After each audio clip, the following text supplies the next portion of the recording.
Isang babae, habang nagmamasid sa dagat, ay biglang nakakita ng isang kakaibang tanawin. Walang tao rito, dapat sana'y wala. Bakit may liwanag doon?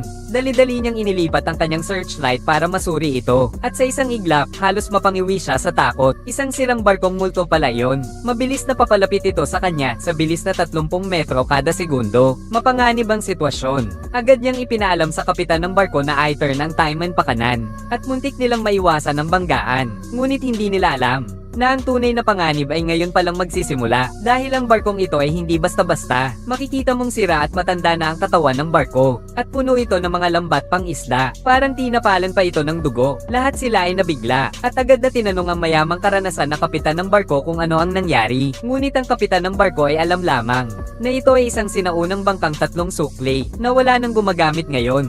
Ang iba pa ay hindi niya alam. Kakaiba ito. Paano napunta rito ang sinaunang bangka? Wala nang oras para mag-isip ang mga tao. Bigla na namang sumugod ang ghost ship. Nagkaroon ng hindi inaasahang pangyayari. Wala nang oras para umiwas. Nagbanggaan ang 2 barko. Bagamat hindi nagdulot ng malubhang pinsala, nagyari naman na ang mga lifeboat ng barko ay naipit ng mga lambat. Kung magpapatuloy ito, hindi lang ang mga lifeboat ang malalagay sa panganib. Maaaring madala ang buong barko sa dagat. Nakita ito ng matabang lalaki at agad nagmungkahi. Iwanan na lang ang bangka, iligtas ang mga tao. Pero nasa dagat tayo. Ang bangka ang huling pag-asa ng lahat, kaya't hindi sumang-ayon si Hubei. Nagdesisyon siyang putulin ang lambat sa barkong multo. Walang oras, gawin na natin. Sabay-sabay silang nagtulungan at dali-daling gumawa ng mga tuntungan. Malakas man ang hangin at alon. Kung magtutulungan naman, kaya natin to. Sa sumunod na segundo, sina Hubei at Zhu Liyang ay nagsama upang pumunta. Ngunit nakalulungkot dahil sa sobrang lakas ng hangin at alon. Ang mga tuntungan ay nahulog sa dagat. Mabuti na lang at ligtas sila. Nakuha nila agad ang gilid ng barko at matagumpay na nakakyat sa multong barko. Hindi na nila inisip kung paano babalik. Agad silang tumakbo para putulin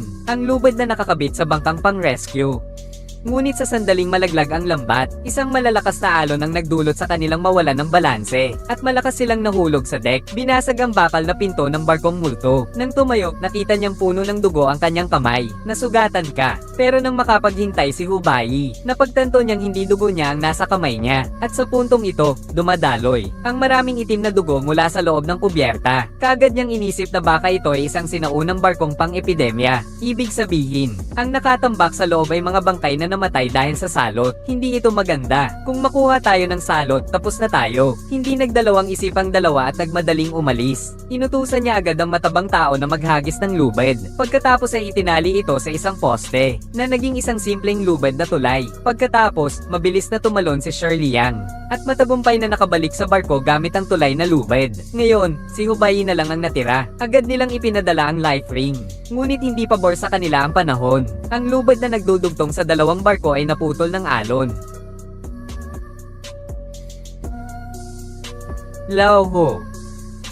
Tapos na, hindi na siya makakabalik. Mas lalala pa. Ang panahon ay nagsimulang lumala. Ang alon sa dagat ay lumakas. Dahil dito, ang barko na sinasakyan ni Hubei ay nagsimulang lumubog. Kitang-kita na malapit nang hindi makabalik si Hubei. Sa kritikal na sandali, mabilis na naghagis ng olibo si Zhu Liyang. Pagkatapos, tinali niya ang kabilang dulo ng lubid sa poste. At nahirapan si Hubei na makabalik sa barko sa huling sandali. Ngunit hindi pa rin natatapos ang krisis. Muling lumitaw ang multo ng barko. At mabilis na papalapit kina Hubei. Dali-daling inilayo ni Ruanhei ang bangkang Siwi. Ngunit mas mabilis ang multo ng barko. Mahabol din sila maya-maya. Kaya naman, pinapanta ni Hubei ang isang tao para gisingin si Mingshu, para malaman kung may paraan para malutas ito. Si Uncle Ming ay lasing na at hindi na makaalis sa sarili. Nakita ito ng 2 tauhan at pinahid ang langis ng eucalyptus sa mukha ni Uncle Ming. Dito lang nila siya naibalik sa malay. Anong nangyari, Uncle Ming? May isang barko na mga humahabol sa amin. Tingnan mo doon. Hindi yan barko ng mga humahabol. Ito ay isang barkong may marka ng dugo. Ihanda na ang kanya ng Shanghai. Kumuha kayo ng ilang tao para tulungan ako. Kaya lahat ay nagmadaling tumulong sa pagpapaputok ng kanya ng Shanghai. Ngunit sa pinakakritikal na sandali, biglang may problema. Habang abala silang lahat sa pagpapaputok ng kanyen, ang lalaking may blonde na buhok sa kubyerta ay nahulog sa dagat.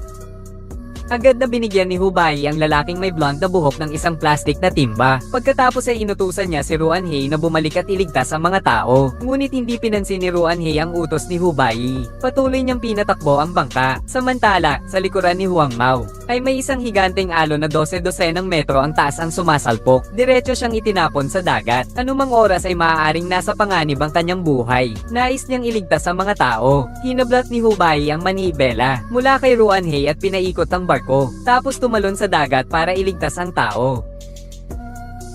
Nakita ni Sherry yang si Hubei gamit ang teleskopyo, at natuwa siya ng bigla. Napakadelikado ng magtangka ng pagliligtas sa dagat na walang gamit, lalo na't papalapit na ang multong barko sa kanila. Kaya't agad na binigyan ng bala si Mingshu at ang iba. Samantala, nang makalapit na si Hubei kay Huang Mao, doon niya napagtanto na hindi pala marunong lumangoy si Huang Mao. Agad siyang hinayla pababa ni Huang Mao na ang tanging iniisip na lang ay ang mabuhay. Isinubsob sa tubig. Nang sa wakas ay makalutang siya, mahigpit na siyang niyakap nito. Dahil dito, mabilis na sinuntok ni Hubei si Huang Mao hanggang sa mawalan ito ng malay. Pagkatapos ay iniligtas niya ito mula sa likuran. Ngunit habang hinihila na niya si Huang Mao pabalik sa bangka, dumating na ang barkong multo sa kanilang likuran. At malapit nang sumalpok, sa huling sandali, tumama ng matagumpay ang kanya ng Shanghai. At sa sandaling nawasak ang barkong multo, isang nilalang nakahawig ng pawikan ang nakatakas mula rito. At ito'y nakita ni Hubei na nagtatago sa ilalim ng tubig. At pagbalik niya sa barko, Mang Ho, ayos ka lang ba?